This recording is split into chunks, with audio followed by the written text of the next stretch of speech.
The Fueled by Death guest. In your younger years, when you were in your heyday of creating, did you use coffee a lot to get you through those long nights? Yeah, it wasn't as ritualistic as it is now. I mean, the day doesn't start. I'm up before my wife, so I head upstairs with my cup of coffee and the iPad and go through emails and get horrified by what's in the Post, Guardian, and New York Times, and then, try to get some work done. Yeah, nice. That's awesome. I want to start off by talking about what's happening right now with this Kickstarter you got going through Ominous Press.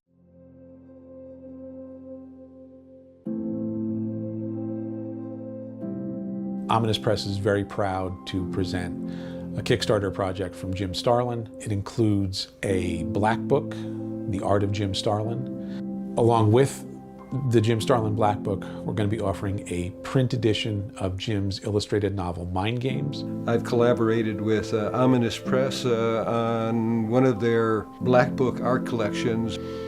What's going to be in the art book are things that few people have seen or never seen. It's a collection of my could-have-beens but weren'ts, for variant covers, little doodles I have around, paintings that never saw the light of day, just whatever I found interesting that I didn't think a lot of folks have seen.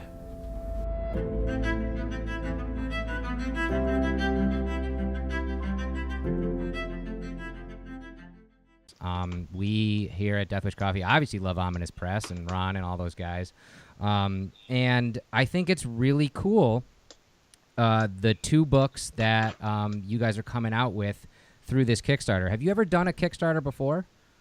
No, and I'm learning as I go. It's kind of an interesting process. It looks like you can't get the book initially unless you're part of a Kickstarter, which I didn't know. Yeah, it's a weird thing. I know Dustin and I both experienced it through bands. We actually were in a band together, and we Kickstarted an album. And the same thing. It's like it's a huge learning experience. Are you enjoying it so far though? Do you think it's worth it? Well, Sleeping Giant and Ominous are doing most of the work. That's good. I had to sit down for the video and talk a few things up, but for the most part, they've got it all organized and tell me what's going on. Well, I think that's the best way to do it. Yeah, agreed. Well, the video came out really well. It's very impressive. They did a great job, portraying your work and giving a background story to the epicness that you've released to the world. So it's really cool, man, to see all this stuff come out. Yeah, the video is kind of fun because they didn't use one shot of me walking up to my studio, which is a little sort of hobbit hutch. It's an attic studio, and it's not all that big. But the way they shot it, it looks like a bowling alley. That's awesome. Good old fisheye lens. Yeah, right? Exactly. Oh, man. And I wanted to kind of ask you a little bit about one of the pieces in the Kickstarter. And as we're talking about this, there's a couple weeks left, and I'm going to put in this episode of the podcast the links for all of our listeners to be able to go on over and help back this awesome project of yours. But one of the things that's a part of the Kickstarter is this black book, The Art of Jim Starlin. Mm-hmm. And I think it's so intriguing, 112 pages of basically, as you put it, a lot of art that people just haven't seen because it was either stuff that you did, as just, stuff that you wanted to do or stuff that just never made it to print. And I wanted to ask you, was there... Alternative covers. Alternative colors, yeah. Was there anything when you were putting the book together that you kind of found and maybe had forgotten about? Did anything, surprise you putting that book together? No, I was scrambling through everything I had here. I had a lot on file on the computer. Yeah. But I was also going through these flat files I have, and I went, I still have this piece. Okay, let's try putting this in. And there was a book before, another art book, but I was trying to definitely avoid using any of that. There's a couple of Captain Marvel pages, the Shazam Captain Marvel pages that appeared in the other one that appear in this, but otherwise it's all new stuff as far as I can tell. That's awesome. Is it cathartic to kind of get this stuff out into the world? Yes, and it was also fun working on InDesign again. I was trying to put together some illustrated novels before I hurt my hand and no longer could draw. So I'd been working on it then, and when we started talking about the book, they said, well, we're going to do it in InDesign. And I said, gee, I haven't played with that in a long time. And I volunteered to do the actual InDesign work of setting up and laying out the pages. And what a mistake, because they had advanced and improved it, and I had to go through this whole new learning curve. Oh, man. But it was fun once I got it done, though. And speaking of that, though, a little bit, you did that a little bit early in your career, right? Like when I know you started as an artist and a writer, but didn't you do some layout work and things like that? On the computers? No, I mean even earlier than that, like when you were starting. Yeah. You were laying out books, right? John Romita Sr., who was drawing SpiderMan at the time, was always behind on his deadlines. And so when I first came up there, he asked if I would do some thumbnails that he could blow up and trace off. Of course, being John, he used about half of what I gave him, and so he saved himself no time. And then on a couple of the books near the end, he gave me some layout credits on it and that. But, they were just fill-in jobs while I was learning how to get good enough to actually be doing my own penciling work. Yeah, and it's so much different now, like you were saying, because you do a lot of that on the computer. Quite a bit, yes. I have a tendency to make my heads a little small, so whenever we get done inking it, I take a look, and some of these heads get inflated digitally. Oh, nice. Computers are awesome. Yeah, giving away my dark secrets. Oh, man.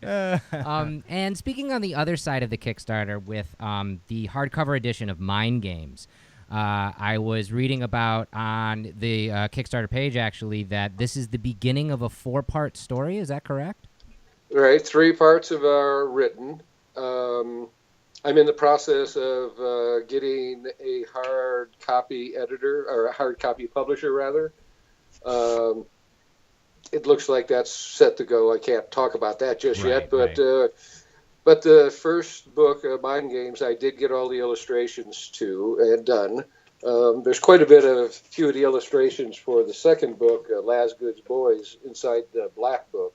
Oh. But this is the one that I have complete, and it's a self-contained story, so we thought, why don't we just, otherwise all that work was gone to waste, and we decided to add that along with the black book. Oh, that's awesome. And there's a ton of other rewards for people, depending on the tiers that they want to back this on, of art of yours and art of other people. And I think it's such a cool Kickstarter campaign. And I know as we're recording this, you guys have already met your first goal and you're well on your way to your next goal. And, I think it's great that a lot of this stuff is going to be out in the world. I love that gets to happen. It's nice to do it in something with other than the big publishers and that too. I mean, yeah, this is more controlled. You get a product that you're more happy with than you would be otherwise. Yeah. And before we delve into some of the bigger publishers that you worked for, I wanted to talk a little bit about, specifically, your creator-owned stuff like Mind Games, and then also some of the stuff you've done in big publishers, famously, the Infinity Gauntlet stuff and Warlock, Adam Warlock, and that kind of thing, Captain Marvel. You set a lot of stuff in an epic space, venue, basically. And I saw, actually, throwing it back to the Kickstarter, that you had talked about how you were enamored by old Orson Welles and that kind of thing. Can you speak a little bit about where, maybe in your childhood or in your teens, where you kind of were drawn to the epicness of space theater, kind of? Jack Kirby. Kirby. Yeah, those Thor and Fantastic Four, those were my favorite books. I mean, Ditko's SpiderMan was really up there too, but Jack and his space adventures really got me more than anything else. Plus, I have this standard answer when people ask me about why I do more outer space stuff than anything else. I don't have to draw horses or cars. It's true. So spaceships are much easier. That's true. I never thought of it like that. That's awesome. How much are you? Plus, it also gives you a chance to do stories that might be a little bit difficult if you study them in a real-world setting because of politics or people's outlooks on things. And if you set them into another world that you've created, sometimes it's easier to talk about things that are much more difficult to talk about in real life. Yeah. So do you ever use, like, I don't know, what's the word, like, use your stories in space as analogies to things that we're dealing with here on Earth in real life? Not blatantly, but yes, there's always something in the story that has to do with what's going on in the real world. Some of the Thanos stories, one in particular, remember I stuck in a lot of world leaders at one point and did little joke commentaries along the way. You get your stories out of what's going on in your life, and a lot of times what's going on in my life has to do with what I've read in the newspaper that morning. Yeah. I'm just curious, is Thanos based off of any real life, world leaders that have existed or do exist? Do you ever pull from perhaps evil characters in our history to build his character? He's got more class than most of our evil world leaders. Yeah, it's true. It's true. He's much smarter than Stalin or Hitler or Pol Pot or any of these other guys who did more damage to their country than anything good. If he was to actually run a place, and I was actually thinking about this down the line when things went south with him, but if he actually governed a country, I think it would be good for the country overall. It's kind of hard on certain citizens who he would deign to think badly of. Yeah. So like a really efficient dictator. He would be very efficient and bloody-handed also, but, I kind of like that idea. I don't know why. Maybe pay me a communist. I like it. Oh, man. How much are you fascinated by, like, real-life space travel, astronauts, maybe technologies that we move into now in the future? Oh, I was following the Atlas rockets getting shot off and blowing up back in the 60s through the Mercury astronauts, moon landing, and I keep track of all that stuff. The strange things we have with asteroids are going on these days, and whatever discoveries of new planets whether they can be classified as planets or not. Yeah, and that must influence your stories with new discoveries that we find every day, huh? Well, we're still discovering things that are close to home, and most of my stories take place far from home. Yeah, that's true. That's true. So, if I get too close to the real science, I could make mistakes. I'm having trouble keeping up with computer science on these hardcore station books. Yeah. I had to do a big rewrite on the second book just because my fantasy technology was all of a sudden for sale. Oh, my God. That's how that works, though. The technology is influenced by sci-fi almost all the time. You just see stuff that we've come up with our imagination, and then we build technology around those ideas. And it must be cool to influence the movement of technology with your stories. Well, I don't know if I'll actually do that, but I think it's kind of cool to have a mother box sitting on my lap as I'm sitting here talking to you. Yeah, for sure. That's what iPads and phones are these days. Yeah, absolutely. So, elephant in the room, do you believe in aliens? Do you think we've been visited by them in our past? Probably. I've never met any myself, but I find it hard to believe that we are the one and only. I was reading the paper in the morning, and I could see why they wouldn't want to really get too close to us right at the moment. Right. I can believe that there's somebody out there. Yeah, I love that since the inception of mainstream comic books, aliens have always just that's always just the accepted norm. I mean, Superman's an alien. Like, I mean, it's always been like, yeah, aliens are there. Yeah. Like, half of the superheroes and supervillains are aliens. Yeah. That's where superpowers come from. Yeah, exactly. Space. Fantastic Four. Yep. Which a lot more viable than getting it from irradiation. Right, exactly. It makes more sense. Yeah, of course. Of course. So I wanted to talk a little bit about the whole Infinity Gauntlet and as a creation, because I'm always curious especially from a writer's side and a perspective, when you came up with the character of Thanos and then also the Infinity Gauntlet, did you have that fleshed out as a MacGuffin, like in your stories right from the beginning, or did it kind of coalesce as you fleshed that character out through all the stories you got to write with him? Definitely fleshed out. I mean, there was at least 5 or 6 years, maybe even longer, between the first Thanos story and the Gauntlet. I would have had to be really slow to take it that long. But most of the time, at the early days of Marvel, they would let you pretty well run because they didn't have enough editors to interfere with you at this point. Huh. So when Roy Thomas was an editor, I would come in there and he would say, "What do you want to do with Captain Marvel?" And I say, "Super Scroll," and he'd go. And that was it. Wow. Yeah, I mean, literally, we had a story conference like that one time. Wow. And he had enough sense to know if it ain't broke, don't fix it. And Captain Marvel and later on Warlock were doing well. So where did they come from? Thanos came out of a psych class in junior college after I got out of the service. A lecturer speaking on the Freudian concepts of Thanos and Eros. Mm-hmm. I took to the dark side, of course. Oh, yeah. Nice.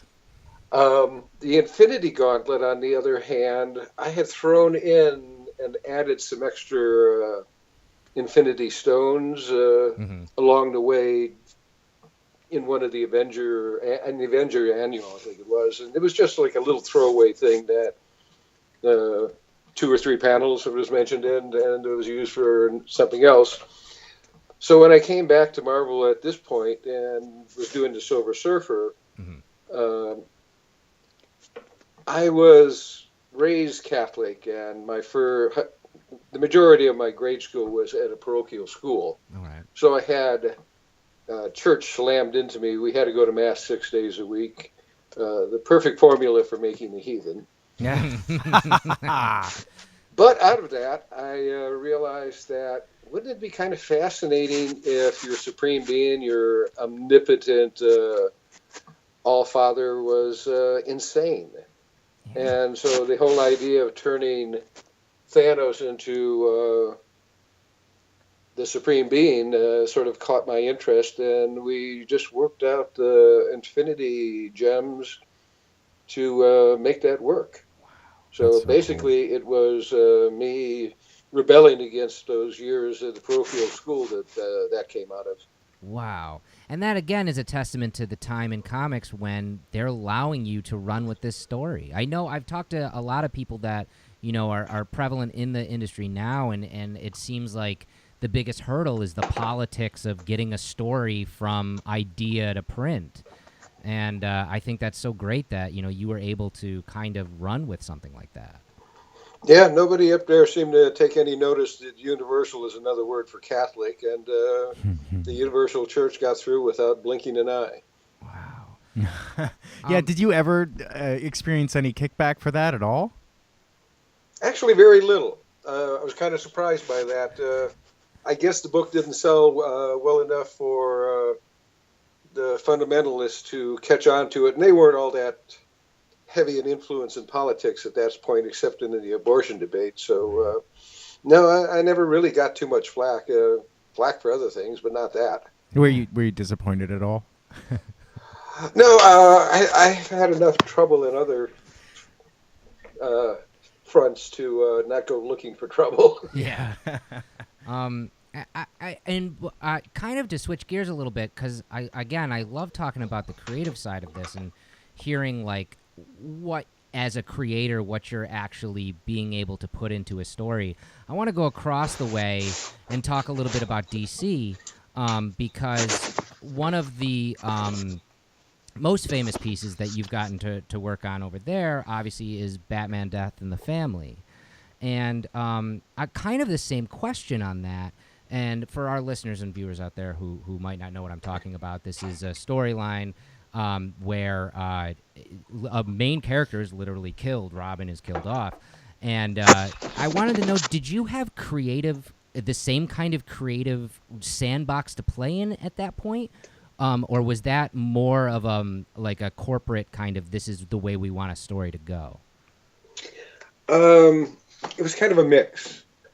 As soon as Denny O'Neil started having me write some of these Batman stories, I was always avoiding using Robin, because the whole idea of going off and fighting crime in a dark gray and black outfit while you send out a kid in primary colors is kind of not just bordering on child abuse, it's downright child endangerment. Exactly. It's like, shoot that guy.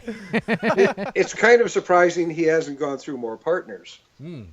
It's true. So I always avoided using him, and Denny eventually said, you got to put him in a story or two, and so we did that, and he showed up in the Cult because I needed somebody for Batman to have his breakdown with.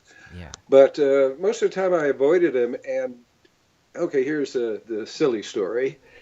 DC Comics decided they were going to do an AIDS book. This was just at the beginning of the AIDS outbreak. Mm-hmm.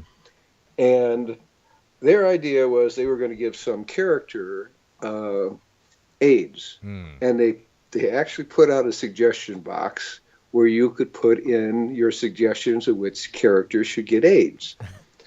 I immediately stuffed it with Robin. Robin, of course. And they threw out all my, because they recognized my handwriting, and then they threw out all mine. And in the end, it was Jimmy Olsen who got elected to get AIDS. Yeah. But then they realized that the actor who worked in the Christopher Reeve Superman books was, he happened to be gay. And so they all panicked and said, we can't use him. And so the book was never done. Yeah. But that set an idea in their head. And when Denny came across the whole idea of, to call in on the votes, because I think they made like 50 cents on each call, he remembered me lobbying to get rid of Robin, and he said, let's do that. And so I worked out a plot where we had 2 pages at the end, whether Robin lived or died. And I always figured that I knew my readership is pretty ghoulish, and I figured he was going to be popped off right quickly. I was rather surprised when there was only 72 votes that separated him from life and death. I know. Out of 10,000, that was statistically nothing. Yeah. So it was almost a tie, but it was enough for us to kill him off. And then afterwards, it turned out to be their best-selling book that year, of course. And afterwards, you would have thought things would have been swimmingly for me over there, but suddenly the licensing department realized they had all these lunch boxes and pajamas with Robin all over them. Oh, jeez. And they hit the roof. And somebody had to be blamed. Guess who? You. But as it worked out okay, because I then went over to Marvel and did the Silver Surfer and the Gauntlet. So, it was a fortuitous having dried up of work. Yeah. Speaking on that, and again, for our listeners and viewers that might not know, during this time, it was a 900 number that you could call in. I also called in, and I called in and asked for Robin to die. Oh, you wanted him to die. I did. Oh, you're such a jerk. And but you could call in and do that. But from the writer's perspective, did you write 2 endings just in case? Did you write a living ending as well? Actually, I did, and they used it in. I think they at least used the Jim Apparo's pages in the origin of the Red Hood, because they eventually brought him back from the dead, and he became the Red Hood. Oh, and so they kind of tied that into what you did for him living. That's interesting. I don't think they used my script. I know I got the book, but I never looked close enough to see if it was my script or not. And they probably would have lost that a long time ago. Yeah. Yeah, it's true. Well, that's so interesting. And then, like you said, you got to go, fortuitous circumstance, you get to go back to Marvel. You work on Silver Surfer doing some incredible stuff over there. And then, of course, bringing Thanos back into it and then doing the Infinity Gauntlet stuff. And that obviously, is on the lips and minds of everybody now. Everybody. It's crazy. Because of the movies. And I wanted to hear, and I'm sure you've talked about this a lot, but I wanted to hear a little bit about what it was like for you to see some of your characters come to life for the first time. Like for our listeners, again, you've also created Drax and Gamora from the Guardians of the Galaxy. So like when Guardians of the Galaxy was made into a movie, like what were your initial thoughts of that, of being able to see these characters come to life? Well, Thanos beat them out on the first Avengers. Yep. Thing. Yeah. And so, I had a little bit of use to, in sort of a strange sort of way. I was not working for Marvel at the time, and that brought us back together to do some work for a while. Yeah. It's been fun. I had a great time going to the second Guardians of the Galaxy premiere and after party, and, chatting with James Gunn and Zoe Saldana is fun. And, it's been quite surreal. This new one, even more so because it's become such a monster hit.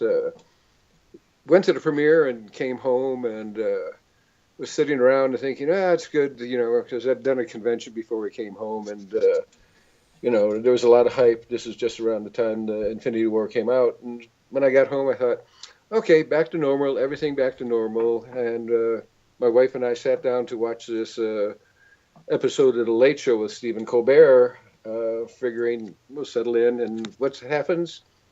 His monologue is full of Thanos jokes. And I go, it's never going to be the same again, is it? It really isn't.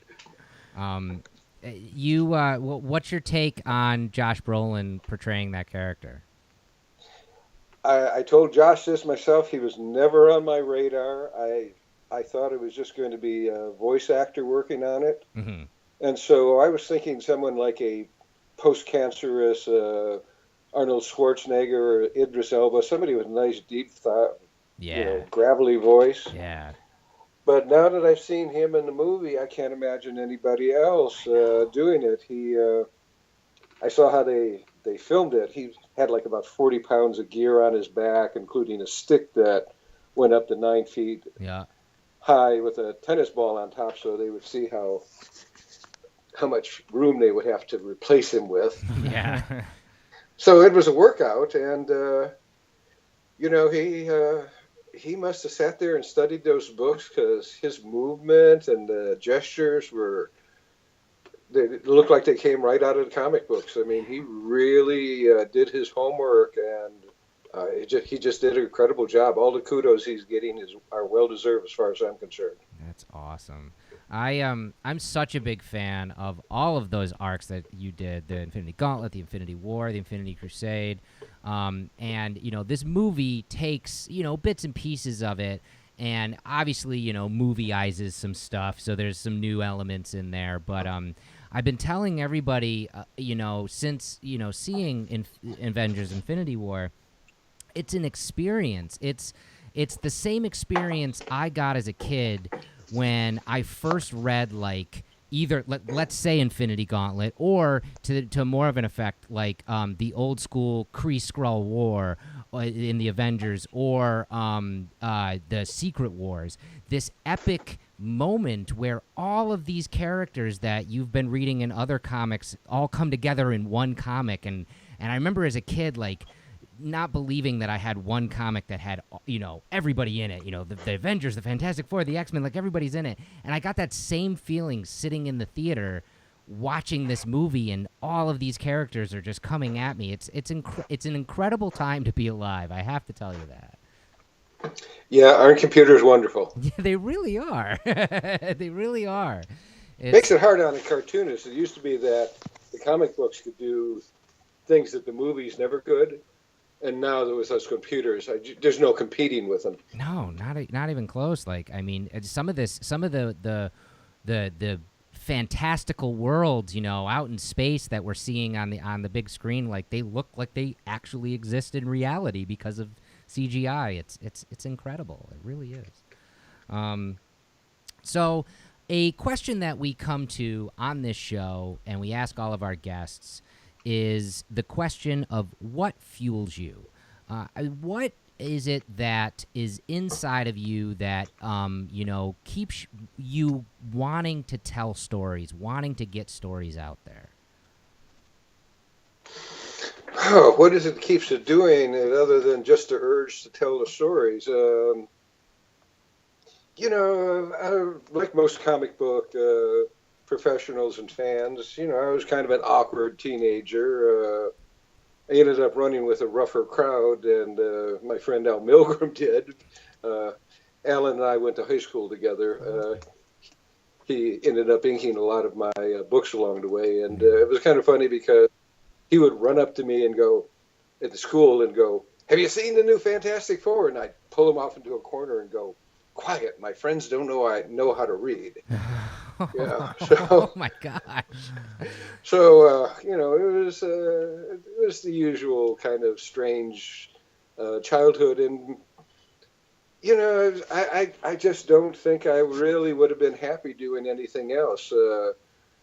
Really, quite early on, I fell in love with comic books like around 8 years old, and said, "This is what I want to do," and spent the next 10 years everybody trying to talk me out of it. Wow. So, maybe it's obstinance on my part. It's coffee in the morning, walks in the woods, getting hyped up playing racquetball or what have you. It's, I get back here and I still, to this day, when I'm working, I think I'm at my happiest. That's excellent. Do you think telling these stories have fueled self-discovery in your life? Like they've helped you maybe self-realize what actually is going on in your head? I think writing does that for every writer. If you can't do some self-examination along the way, you're just not going to write interesting stories because you won't have interesting characters. And so, and there are some very specific points. Writing the death of Captain Marvel was really cheap therapy for me for dealing with my own father's death. So I'd have to say yes in a big way. That's really, really cool. Yeah. Is there any characters that you've come up with that you particularly relate to yourself? A Dreadstar, because I was working with Photo Reference when we started on that. And, because he was going to be around for a while, he got sort of based on my beard. I have nowhere here near his bulk, but the head and the beard are definitely me. Out of my own characters, I'm probably a nice cross between Thanos and Pip. You can't get much more diverse than that. I was going to say that covers the spectrum. Yeah, that's both ends of the spectrum. That's great. Is there, I guess, and this is just a nice, fun question, but is there a favorite character that you think fondly of that you got to write or draw in your career? One that was like that you think back on as like, man, that was the most fun that I got to do.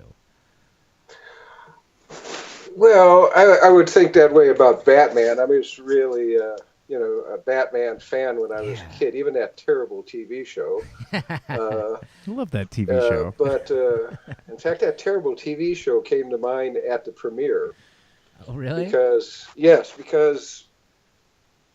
Bob Kane had worked out this, he had spent his entire life doing this certain Batman, and the TV show was the antithesis to it. Totally. It was totally, completely, but he obviously had he was going to get some money out of it, so he couldn't say, "Oh my God."